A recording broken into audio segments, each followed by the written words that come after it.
So I'm working on a new one here. This is of some crows. I'm pretty fond of crows. I like all our songbirds. We feed them, we watch them, we enjoy them, but I am fascinated with crows this year. They are super smart. And they get a bad rap from movies and things, but in reality, they work as a group. They're very intelligent birds. We've got them to the point now where I can ring a dinner bell in the morning and I put dog food out there and they come and eat it. You saw one as you pulled up this morning. That's Leroy. He's our biggest crow. So my goal is to have them very comfortable around with us and maybe even hand feed them at some point. Crows. Most people think they're black. They are and they aren't. When the light hits them, they are many colors. So you can see in here, I am introducing a lot of purple and turquoise and blue. They're really quite beautiful when the light hits them. They're not just black. And so that's what I'm fascinated with now is crows, but we love our nuthatches, downy woodpeckers, our goldfinches, chickadees, all of that. We love them. And they've all got their own characteristics, every one of them, hummingbirds especially. We grew trumpet vine, and I stand in the trumpet vine with my video going. I actually had one come and try and feed in my ear, a hummingbird. So I can scratch that off my bucket list. I've got a ways to go on these, but right now I'm painting the entire feather is called a vane. The feathers, the little lines coming off of that are called barbs. And I'm working on those now. And off of those, I don't need to paint these, but there's barbs, little barbettes that come off of those. So if you've ever wondered why birds stay warm in the winter, they've got layers. It's like wearing a down coat. So if you see Canada geese out on the ice and you're wondering how on earth can they bear that? They are so well insulated. It's how God made them. They are so well insulated, they can survive that stuff. And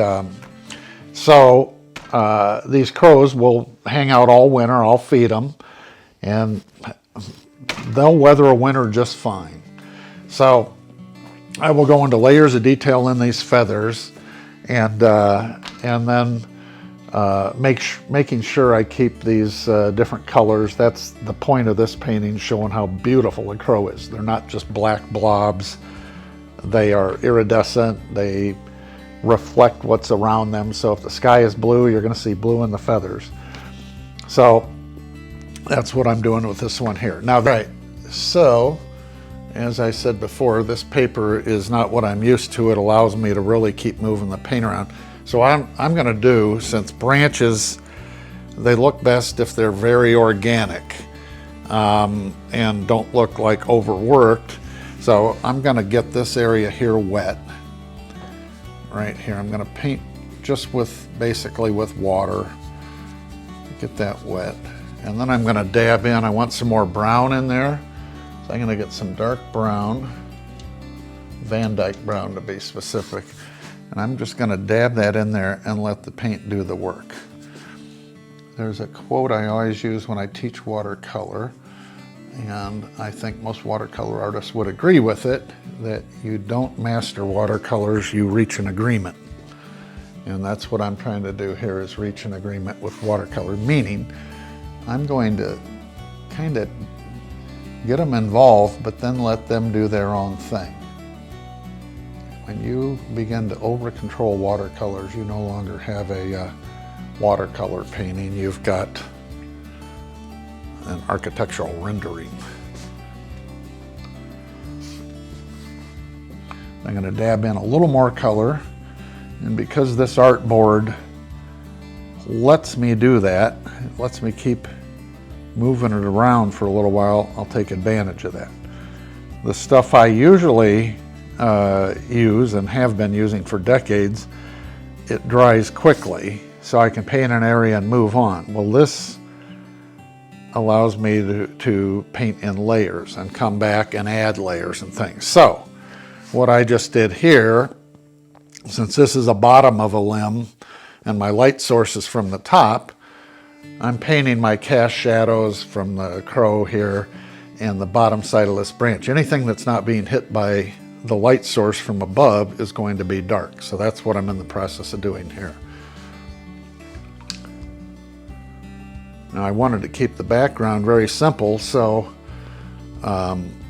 what I did there is I actually, before I painted anything or even sketched it in here, I took some robin's egg blue and a little bit of turquoise paint, and I painted this mist in the background because I knew that I can paint all this other stuff on top of it. So rather than painting this stuff in and then going in and trying to paint this background between all of this stuff, that would just drive you nuts. So I painted that background first, and I ripped up some stuff and I sprayed with an airbrush these little organic patterns here. That's the thing with painting. This doesn't need to be anything. I don't need people to look at it and say, oh, that's the bark of a tree. Oh, it's clouds, whatever. No, it's just a design element. It's just to help you focus on the things in the foreground and give you some sort of a background. So I'm not trying to pay homage to a photograph with this and make it completely realistic. I want it stylized. And so the whole idea of the painting is just to show people how beautiful a crow is. They're spectacular looking birds. So that's my goal here.